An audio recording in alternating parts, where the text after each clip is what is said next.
Oppenheimer presenta. Llega a usted por cortesía de Crowdfunding, la revolución del real estate en Estados Unidos. ProdigyNetwork.com. Únete al crowd.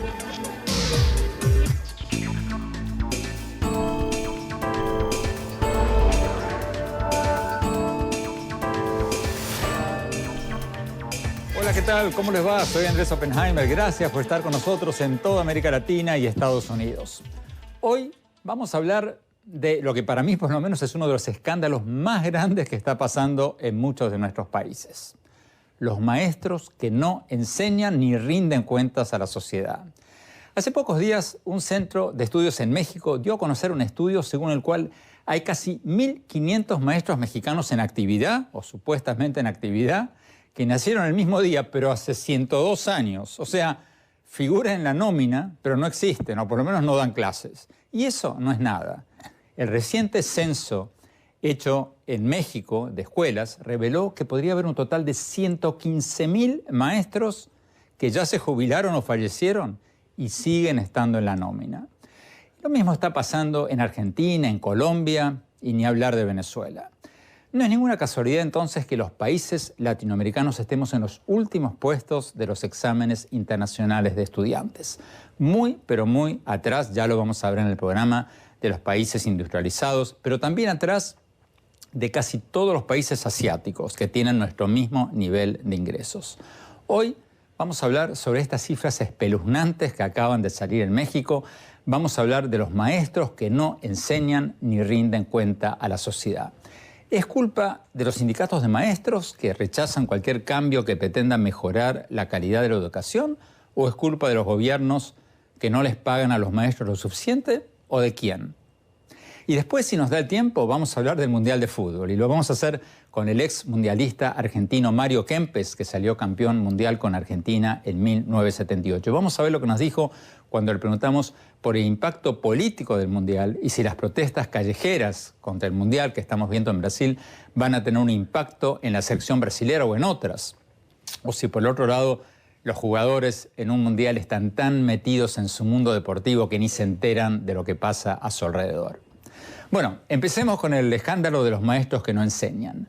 Nos van a acompañar desde México el doctor Juan Pardinas, director general del Instituto Mexicano para la Competitividad, IMCO, el grupo que realizó este estudio que encontró los casi 1.500 maestros que nacieron el mismo día hace 102, 104 años y que supuestamente siguen enseñando. Desde Washington nos va a acompañar la doctora Emiliana Vega, experta en educación del Banco Interamericano de Desarrollo. También desde México vamos a tener a David Calderón, director de Mexicanos Primero, una organización independiente que presiona por una mayor calidad educativa en México. Desde Colombia, más tarde en el programa, nos va a acompañar la ministra de Educación, María Fernanda Campo, la ministra de Educación de Colombia. Y en nuestros estudios vamos a tener al doctor Isaac Piletensky, decano de la Escuela de Educación de la Universidad de Miami y un conocido conferencista internacional sobre temas de psicología y desarrollo humano. Y más tarde en el programa vamos a ver la entrevista que le hicimos a la ministra de Educación de Finlandia. ¿Por qué Finlandia? Porque es uno de los países que sale mejor parado en estas pruebas internacionales de las que hablábamos, las pruebas de estudiantes de 15 años. Antes de ir al escándalo de los maestros que no enseñan en México, veamos los resultados de estos tests, de estas pruebas internacionales de estudiantes de 15 años en 65 países de todo el mundo. Veamos qué países tienen los mejores estudiantes en esta prueba que se llama la prueba PISA de matemáticas. Esta es la prueba del año pasado. ¿Quién salió primero? La ciudad de Shanghái, en China. Salió número 1. Número 2, salieron los estudiantes de Singapur. Número 3, salieron los de Hong Kong. Número 4, los de Taipei. Número 5, los de Corea del Sur, un país que hace 50 años era pobrísimo. Todos estos países asiáticos. Número 6, Macao. Número 7, Japón. Y ahora aparecen algunos no asiáticos. Número 8, los estudiantes de Liechtenstein. Número 9, los estudiantes de Suiza. Y número 10, los estudiantes de Holanda. ¿Y dónde salimos los países latinoamericanos? Bueno, en los últimos puestos de esta prueba de estudiantes en 65 países del mundo. El país latinoamericano que salió menos mal, por no decir bien, porque fue menos mal, fue Chile, que salió en el puesto número 51 de los 65. México salió en el puesto 53 de 65. Los estudiantes de Uruguay salieron en el número 55. Los estudiantes de Argentina en el número 59 del ranking de 65 países. Los estudiantes de Colombia en el puesto 62. Y los estudiantes de Perú en el último puesto de la tabla mundial en el puesto 65. Bueno, vayamos a México. Doctor Pardinas, ¿hay una relación directa entre estos malos resultados de los estudiantes latinoamericanos o mexicanos, en el caso de ustedes, en estas pruebas internacionales y el ausentismo de los maestros? ¿Hay alguna relación directa? Sí, Andrés, debe haber seguramente una relación. Lo que nos estamos enfrentando en México es al fracaso de la iniciativa de la descentralización educativa que ocurrió a finales del siglo XX. México es un país federal, como ocurre en otras naciones de América Latina, y se le dio a los gobiernos estatales, hay 32 entidades de la República, buena parte de la potestad administrativa sobre los regímenes educativos de cada uno de los estados. Lo que encontramos en el IMCO y hicimos público la semana pasada fue una base de datos de las nóminas de los maestros presentadas por los propios gobiernos estatales. Y lo que estamos encontrando es una combinación de este federalismo desorganizado, un poco anárquico, con un avance dentro del movimiento a favor de la transparencia, en buena medida encabezado por la sociedad civil, por organizaciones como Mexicanos Primero. Me acompaña aquí David Calderón desde México, y cada vez tenemos más información sobre lo que está pasando en la educación en el país, cómo existe esta relación administrativa a veces disfuncional entre el magisterio y las autoridades educativas de cada uno de los estados, y lo que fuimos encontrando fue una serie de inconsistencias importantes en la manera en que se presenta la información. Y además, entidades de la República que no cumplen con transparentar lo que en otros países sería información básica de cómo se le paga a los maestros. Durante mucho tiempo en México, saber el salario de un director de secundaria, de un profesor, era un secreto de Estado. Podía uno conocer el salario del presidente de la República, pero no teníamos información sobre los salarios magisteriales. Hoy ya la empezamos a tener, pero debido a esta estructura descentralizada, pues lo que estamos viendo es una combinación de desorganización contable, retos importantes de rendición de cuentas en muchas entidades y un avance de la transparencia. De este embrollo, pues lo que salen son datos que uno se podría sorprender. ¿Cómo puede ser que haya más de 1,400 profesores de más de un siglo de edad que nacieron en 1912?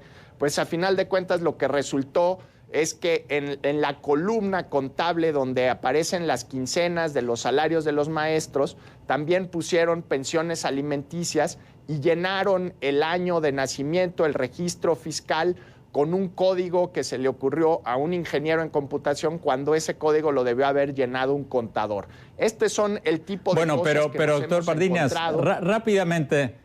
Pero, Juan Pardinas, rápidamente, el Censo Educativo de México de fines del año pasado dice, si mal no recuerdo, que hay muchísimos más, 114,000 maestros que ya se jubilaron o murieron y siguen estando en las nóminas. ¿Eso es un error de las computadoras? O sea, de cómo en qué categoría se colocan estos pagos, ¿o realmente hay 114,000 maestros que supuestamente están activos y cobran sin enseñar? ¿O están muertos? Sí, sobre esa información ha trabajado mucho mi colega David Calderón de Mexicanos Primero. Yo lo que creo es que estamos enfrentando una serie de informaciones, de datos duros nuevos, y que encontrarle la pista pues las propias autoridades hoy están tratando de resolver qué es lo que está pasando ahí. Entonces tenemos esta confluencia de datos que antes no existían. El censo educativo es, yo diría, una revolución en la información de la educación en México. Todavía, desgraciadamente, no tenemos los datos completos del censo, tenemos datos preliminares y estamos tratando de dilucidar qué es lo que está sucediendo con toda esta información que surge y tratar de resolver estas incógnitas que tú planteas, que son francamente sorprendentes. Tenemos que ir a un corte y cuando volvamos vamos a hablar con David Calderón sobre estos 115.000 profesores que supuestamente se murieron o se jubilaron y siguen cobrando. Y vamos a ver qué pasa en Argentina, en Colombia, en Venezuela, en muchos otros países donde están pasando, para mí, escándalos similares. Ya volvemos.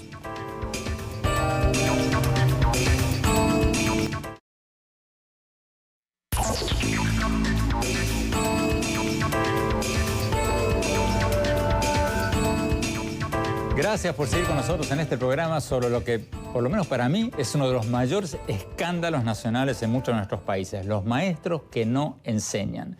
En México se acaba de descubrir por el censo que hay supuestamente 115.000 maestros que ya se jubilaron o fallecieron y siguen estando en la nómina. Y ni hablar de lo que pasa en muchos otros países, en Colombia, en Argentina, en Venezuela, en casi todos los países de nuestra región. David Calderón, en México. David, 115.000 maestros, según el censo, que ya se jubilaron o fallecieron. ¿Esto es un error de tabulación o realmente quién está cobrando esos salarios? Exacto, Andrés. No lo están cobrando ellos. Los que ya se jubilaron o los familiares de los fallecidos están cobrando de otra bolsa, de la Bolsa de Previsión Social. Y estos, en cambio, están en la nómina activa del magisterio. Eso significa que esos pagos alguien los está guardando. Cuando calculamos estos 115.000 más el resto de las irregularidades, por ejemplo, los maestros que tienen una plaza pero no se dedican a actividades en la escuela y en realidad es la secretaria, el chofer del secretario de Educación de esa provincia, que hacen trabajo en otras dependencias o de plano están definitivamente dedicados a hacer trabajo político para el sindicato, son 298.000 casos. Entonces, estás hablando de 35.000 millones de pesos al año, que es una sangría al presupuesto bestial. Nunca habíamos imaginado que fuera tan grande. Sospechábamos, tratamos de registrarlo desde distintos ángulos, pero por eso el censo fue un operativo de campo que fue a verificar con el listado de pago si estaba o no presente el maestro y tenía que identificarse con una identificación oficial y estaba a su lado el director de la escuela para dar testimonio si efectivamente esta persona trabajaba ahí. Entonces, cuando juntas todas las irregularidades, estás hablando de que 1 de cada 5 puestos en el magisterio mexicano está en forma de un pago irregular y aquella persona no está favoreciendo la escuela. Esto entonces es una gran indignación la que nos tiene que producir porque hay situaciones en México enormes de multigrado, es decir, donde un maestro tiene que atender a primero, segundo y tercero de primaria juntos en un solo salón porque no hay suficientes profesores desplegados en el territorio.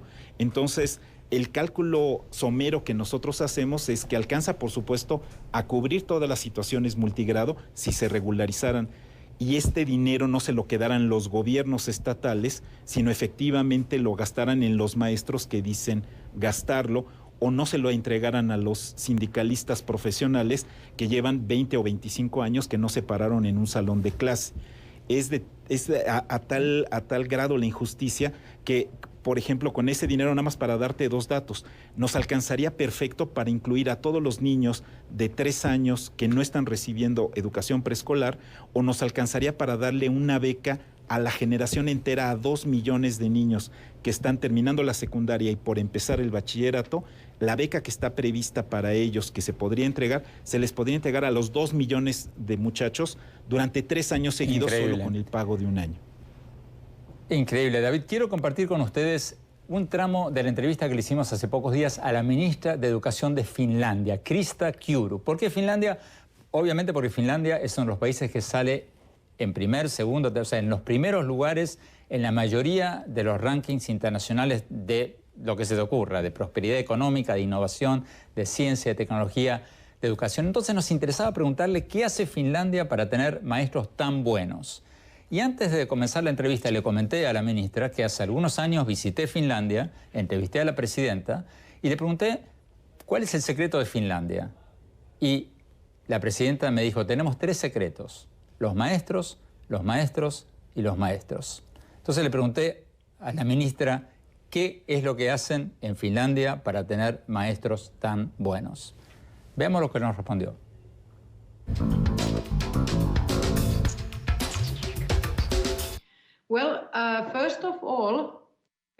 Bueno, en primer lugar, los maestros finlandeses son muy valorados por la sociedad en nuestro país. Entonces, esto genera más oportunidad para crear motivación en la gente joven para que sigan la carrera de maestros. Y por este motivo, tenemos muy buenos candidatos que quieren comenzar una carrera como docentes. Esta es la razón por la que tenemos la posibilidad de elegir a los mejores para que sean maestros. No solo aquellos que tienen las mejores calificaciones en la escuela secundaria, sino también aquellos que son más aptos para ser maestros. Estos candidatos son personas que están altamente motivadas, son muy vivos e ingeniosos y también son los más aptos para ser profesores. Entonces, tenemos a los mejores candidatos estudiando y preparándose para convertirse en maestros. Pero también se debe a que la sociedad valora altamente la profesión del maestro y las habilidades del maestro, y eso atrae cada vez más estudiantes hacia la universidad para convertirse en maestros, en docentes. Y la otra razón por la que tenemos buenos maestros es porque ellos tienen que tener un título de maestría. Tienen los más altos estudios universitarios. Esto significa que, porque tienen una maestría, pueden desempeñarse mejor en las aulas. La tercera razón por la que los maestros son tan buenos es porque tienen muchas posibilidades de utilizar sus propias habilidades. Definitivamente contamos con sus propias habilidades, ya que tienen una muy buena preparación, saben qué hacer, saben manejarse en las distintas condiciones y tiempos. Por lo tanto, contamos con que los maestros puedan manejarse en diversas situaciones usando su propio criterio. Esta es la razón por la que los maestros en Finlandia también pueden cambiar sus métodos de enseñanza a lo largo del tiempo. Están listos y preparados para aprender aún más. Los maestros de la escuela primaria, los maestros de la escuela secundaria y los maestros de la escuela secundaria superior, todos ellos necesitan tener una maestría.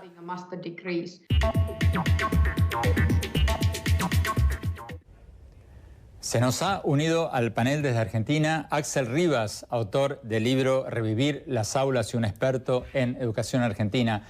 Axel, si nos escuchas desde Argentina, la ministra de Educación de Finlandia nos acaba de decir que en Finlandia para ser maestra de primaria hace falta una maestría, o sea, más que una licenciatura universitaria. ¿Cuáles son los requisitos para ser maestros en Argentina y cuántos maestros cumplen esos requisitos? Bueno, los requisitos para ser maestro en Argentina no son tan elevados. Se han elevado en el último periodo, se ha aumentado la cantidad de años de formación docente de 3 a 4 años y la gran mayoría de los docentes se forman en institutos específicos y no en universidades. Creo que es parte de un proceso que necesita una gran revisión. Hoy necesitamos mirar al futuro con docentes muy calificados, que ganen mejores sueldos. Necesitamos combinar una mejora salarial de largo plazo que sea planificada con una mejora de las condiciones de trabajo y con más requisitos rigurosos de formación y preparación para que el círculo sea virtuoso. Aspirar a la docencia sea muy difícil, muy bien remunerado y muy prestigioso en la sociedad. Tenemos que ir a un corte y cuando volvamos quiero preguntarle a la doctora Emiliana Vega en Washington y al doctor Isaac Pieltensky en Miami, que son dos expertos internacionales en educación. ¿Qué significa esto? Que en Finlandia y en otros países haga falta una maestría para poder enseñar en el primer grado de primaria, y en muchos de nuestros países, como recién decía Axel Rivas, 3, 4 años después de la secundaria. ¿Eso está probado que incide en la enseñanza? Ya volvemos.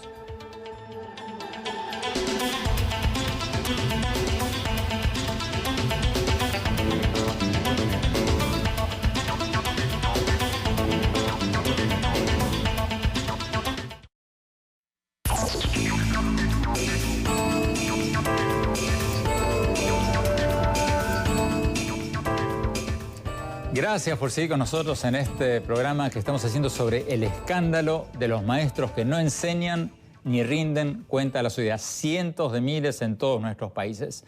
Vamos a la doctora Emiliana Vega en Washington. Doctora Vega, en los bloques anteriores escuchábamos a la ministra de Educación de Finlandia diciendo que en Finlandia hace falta una maestría para poder ser maestra de la escuela primaria. Y Axel Rivas en Argentina nos decía que en Argentina uno puede ser maestro con 3 años de estudio después de la escuela secundaria y en otros países aún lo mismo o menos. ¿Está probado que cuantos más años de estudio tenga un maestro, cuanto más preparado esté un maestro, mejor maestro o maestra va a ser o no necesariamente? Gracias, Andrés. Mira, no necesariamente. Lo importante es lo que conoce el maestro, sus conocimientos tanto de la materia que enseña como sus conocimientos pedagógicos de cómo aprenden diferencialmente los estudiantes. Todos tenemos distintos estilos de aprendizaje y un maestro excelente es un maestro que domina la materia y además sabe adaptar la enseñanza de acuerdo a las distintas necesidades de los alumnos. La maestría es una forma de preparar a los docentes para que tengan estas competencias, pero no necesariamente es la única forma. O sea, si tuviéramos institutos de formación docente que también pudieran lograr ese resultado, sería bien. Lo que muestra la investigación sobre el impacto docente es que no necesariamente son los años de educación del docente o los años de servicio en la profesión que distinguen Entonces, doctora Vega, ¿cómo se explica que Finlandia salga en los primeros puestos y todos estos países, Corea, todos estos países asiáticos, salgan en los primeros puestos de las pruebas internacionales y nuestros países salgan últimos? ¿Cuál es la explicación si no es la preparación de los maestros? Es que yo creo que la gran diferencia es que de todos los maestros que quieren prepararse para entrar a ser maestros en Finlandia, 1 de cada 10 es admitido a ser docente. O sea que son súper selectivos, no solamente en los requisitos para entrar, si una vez uno cumple esos requisitos, también seleccionan dentro de ellos los mejores porque ofrecen unas condiciones de trabajo, tanto salariales como de apoyo al trabajo docente, que son muy profesionales, que son muy atractivas para la gente más talentosa del país. Eso es muy distinto a lo que hacemos en la mayoría de los países de Latinoamérica, donde por muchos años hemos dejado a que a la docencia entre las personas menos calificadas, los que tienen menores puntajes en las pruebas de admisión universitaria, los que tienen menores puntajes en los estudios de secundaria y los que tienen los mejores puntajes eligen carreras que son más reconocidas por las sociedades como medicina, derecho, economía. Todos sabemos en Latinoamérica, en la mayoría de los países, ser docente no es una carrera muy prestigiosa.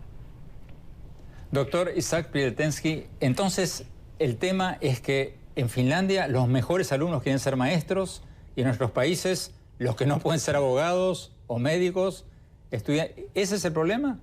Esa es una parte muy grande del problema. Hay 5 etapas de desarrollar un maestro. Primero la selección, después la preparación, viene la inducción, el apoyo y la retención. Cuando uno ve la vida del maestro, hay que elegir los mejores, prepararlos bien, y la preparación no es solamente los años, sino que se otorga durante esos años de estudio. Por ejemplo, en nuestra universidad, como las mejores universidades, la Universidad de Miami. La Universidad de Miami, los estudiantes tienen que hacer, antes de entrar a la clase solos, como 850 horas de trabajo práctico, supervisado por profesores en una escuela. Para ser maestra. Antes de ser maestro. Entonces, una vez que entra a la escuela de manera independiente el maestro, ya ha tenido 850 horas de trabajos prácticos fuera de todos los estudios académicos universitarios. La inducción, una vez que entra el maestro a la escuela, hay que orientarlo y hay que apoyarlos, desarrollarlos de manera profesional y después hay que prevenir que dejen la profesión. Desafortunadamente en Estados Unidos, 50% de los maestros abandonan la profesión después de 5 años. Entonces hay que ver cómo invertir desde la selección hasta la retención. Pero usted está de acuerdo con la doctora Vega de que el gran problema en América Latina no es tanto los años de estudio, sino el hecho que no haya un proceso selectivo, que en Finlandia los mejores, si tú no eres un excelente estudiante, si no tienes el promedio más alto, si no mal no recuerdo, si no estás en el 10% más alto de tu graduación, no puedes aspirar a ser maestro. Estoy completamente de acuerdo que la selección es crucial, pero después también fuera de la preparación, como decía la doctora Vega, cómo vamos a apoyar y darles prestigio y otorgarles un reconocimiento social a los maestros que en muchos países de Latinoamérica no existe. No hay incentivos para elegir los mejores alumnos universitarios para que vayan a la educación. Hay que reconocerlos no solamente de manera económica, hay que también darles el reconocimiento cultural y social. Tenemos que ir a un cuarto. Cuando volvamos, quiero preguntarle a la ministra de Economía de Colombia, de Educación de Colombia, María Fernanda Campo, sobre lo que el doctor Pletensky acaba de decir, porque cuando uno en América Latina ofrece pagos por mérito a los maestros, los sindicatos saltan y dicen no, hay que pagar por antigüedad. Entonces, vamos a ver lo que nos dice la ministra de Educación de Colombia. ¿Por qué no pagar a los mejores maestros, que son muchos, lo que se merecen, y no pagarle a los que no enseñan? Ya volvemos.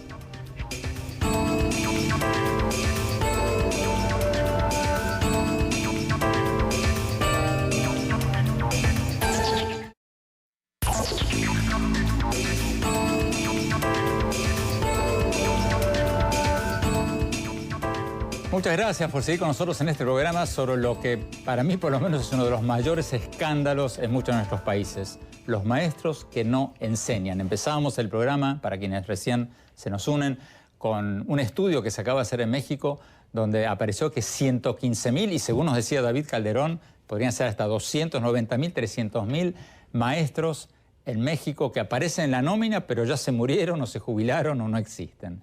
Vamos a Colombia con la ministra de Educación, María Fernanda Campo. Señora ministra, gracias por estar con nosotros. Ustedes acaban de salir de una huelga de maestros feroz, como muchas que ocurren en todos nuestros países. ¿Por qué, diría usted, los países latinoamericanos salimos últimos en estas pruebas internacionales de las que hablábamos al comienzo del programa? ¿Es falta de retribución a los maestros? ¿Es falta de selectividad, como nos decía el doctor Pletensky y la doctora Emiliana Vegas? ¿Qué es? Bueno, Andrés, muchas gracias. Primero que todo, quiero decirle que en Colombia desde hace más de 10 años hemos venido implementando reformas estructurales profundas en el sistema educativo para mejorar la calidad de la educación, porque hemos venido avanzando mucho en cobertura, pero el gran reto que tenemos es mejoramiento de la calidad. Y hace 12 años creamos aquí en Colombia un nuevo estatuto docente, donde lo que prima es la meritocracia. Hoy en día, para poder ingresar a ser maestro en Colombia, maestro oficial, se ingresa por concurso y existe la evaluación de maestros.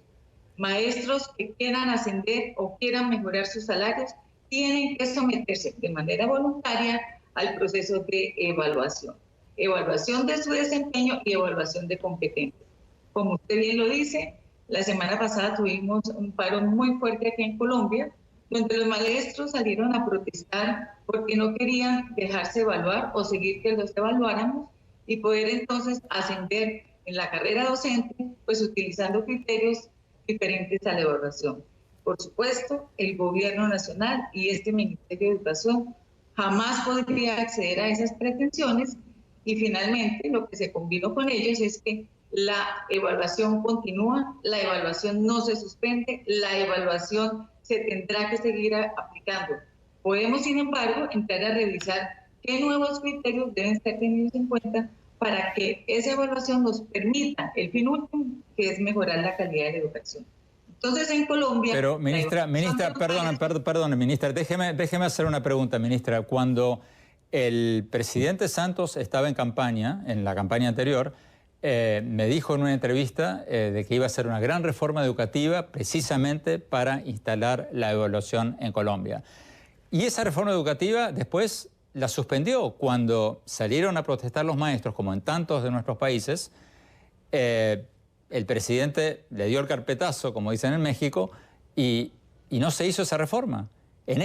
Si el presidente resulta electo, ¿hay alguna esperanza de que se resucite esa reforma educativa?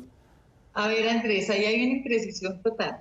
La reforma que pretendimos nosotros llevar a cabo fue una reforma a nivel de la educación superior.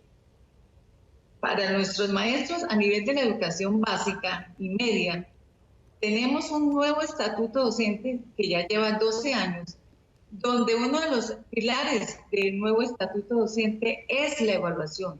Somos de los pocos países, no solamente en América Latina, sino en el mundo, donde los maestros del nuevo estatuto, que ya representan el 40% del total de los maestros de Colombia, en total tenemos 320.000 maestros oficiales, el 40% que ingresaron por el nuevo estatuto se tienen que dejar evaluar para poder ascender en el escalafón, permanecer en la carrera docente o mejorar sus condiciones salariales. Hay otros 60% de maestros que son del viejo estatuto, que son los maestros más antiguos de Colombia, que lo rigen otras normas y a esos maestros no los podemos evaluar.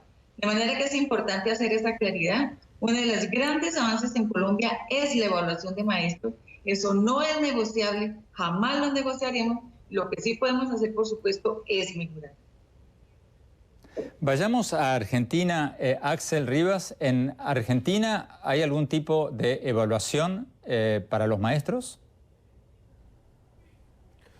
En la práctica real no. La evaluación que existe es una evaluación que no se termina de realizar y creo que es un tema que ha quedado como un tabú y es un problema también resolverlo. Yo creo que no es conveniente avanzar en procesos de ruptura, en guerras con los sindicatos docentes, no es conveniente avanzar en procesos que generen una presión negativa sobre los docentes, que hagan caer toda la culpa en los docentes que llevan una enorme responsabilidad todos los días yendo a clases y haciendo un gran esfuerzo, y creo mucho más en procesos de reforma que tengan consensos. Me parece que el caso de Chile es un ejemplo en la región que logró crear un modelo de evaluación docente consensuado con los sindicatos docentes. Es necesario articular esfuerzos para que esto pueda ser interiorizado por los docentes como un paso adelante, como una presión positiva que los acompaña y los apoya, y no como algo que los atemoriza, los amenaza y los hace sentir más degradados en su profesión.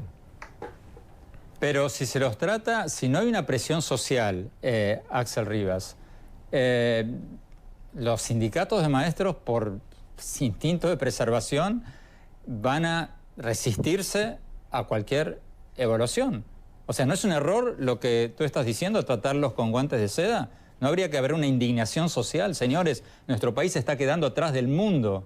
Nuestras familias están progresando, porque en un mundo de la economía del conocimiento, nuestras escuelas están dando pésima educación.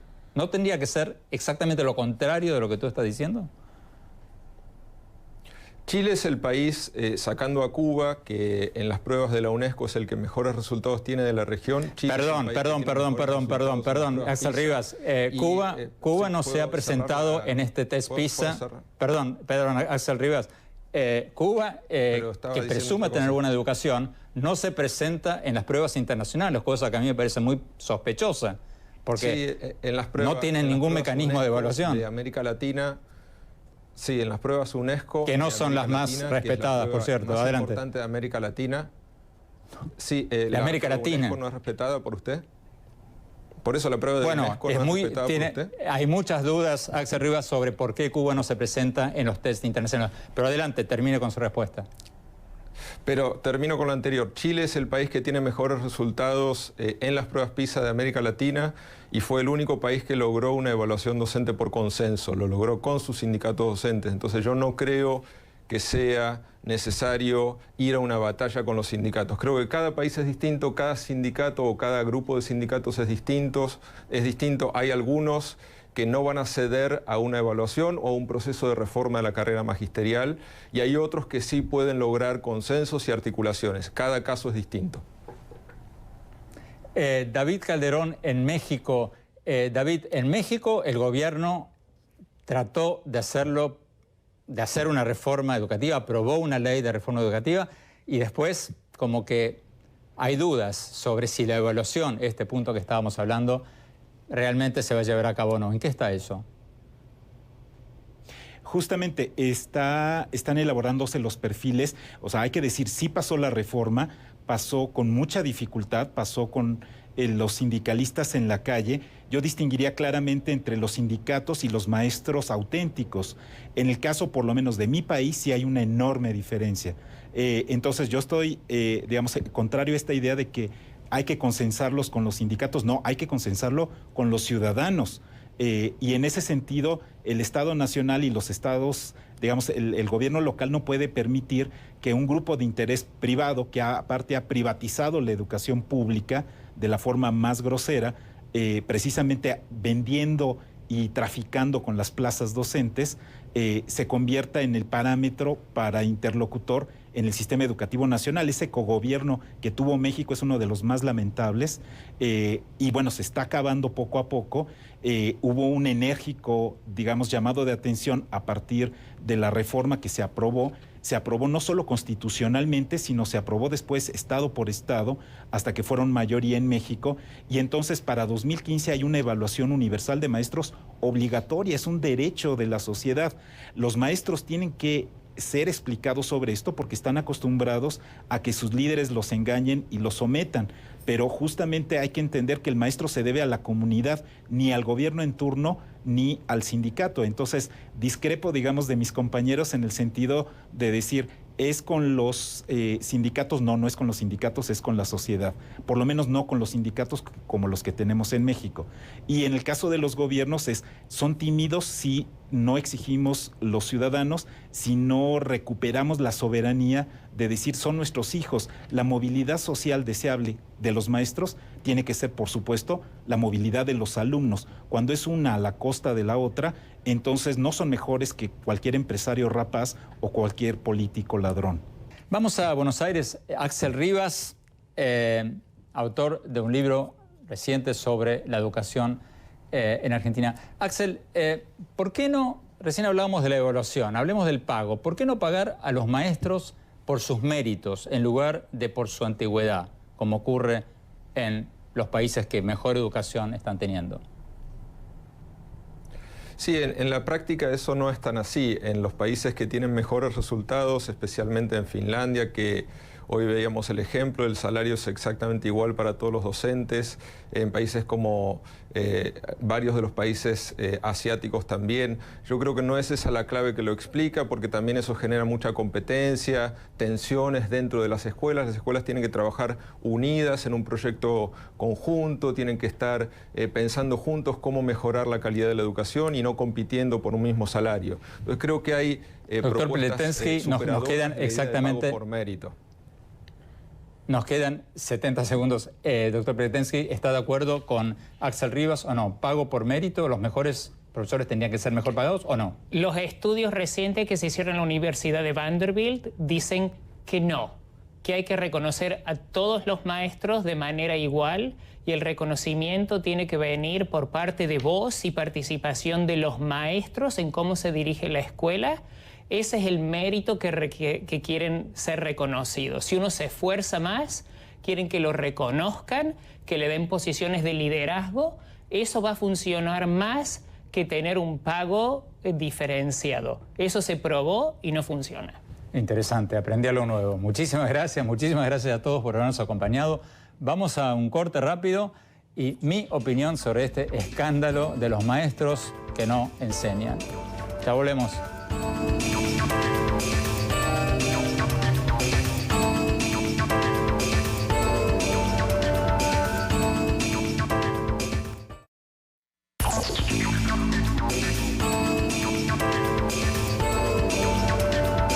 Muchas gracias por habernos acompañado. Fascinante programa. No se olviden de seguirnos por nuestro Twitter, @OppenheimerA, y en nuestra página de Facebook, a la que pueden entrar por nuestro sitio web, oppenheimerpresenta.com.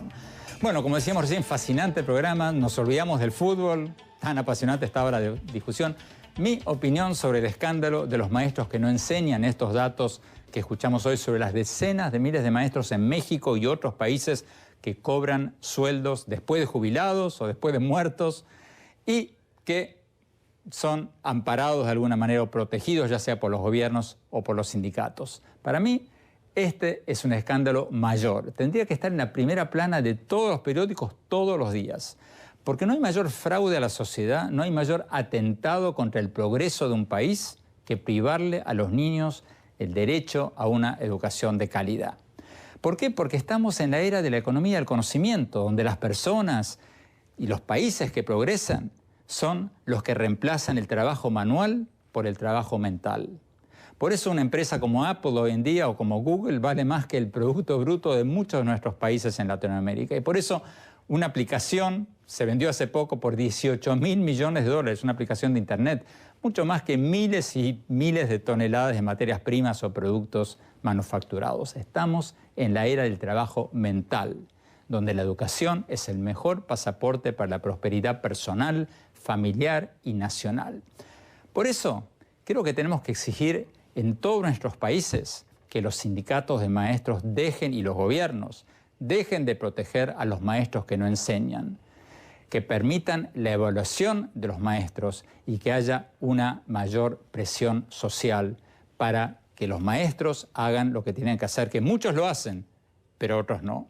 Los gobiernos no lo van a hacer por sí solos si no hay una presión de la sociedad, porque los gobiernos le tienen miedo a los sindicatos de maestros que cierran las calles, y por lo general es pero muy difícil que los cambios vengan desde arriba por este tema de la presión social de los maestros.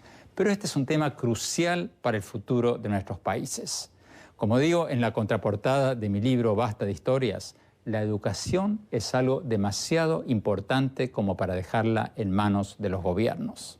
Si no exigimos como sociedad que nuestras escuelas sean mejores y que se les pague cada vez más a los buenos maestros y que se saque de la nómina a los que se jubilaron o murieron pero que no están enseñando, vamos a estar condenando a nuestros hijos y a nuestros países a la pobreza y a la mediocridad. Gracias. Hasta la semana próxima.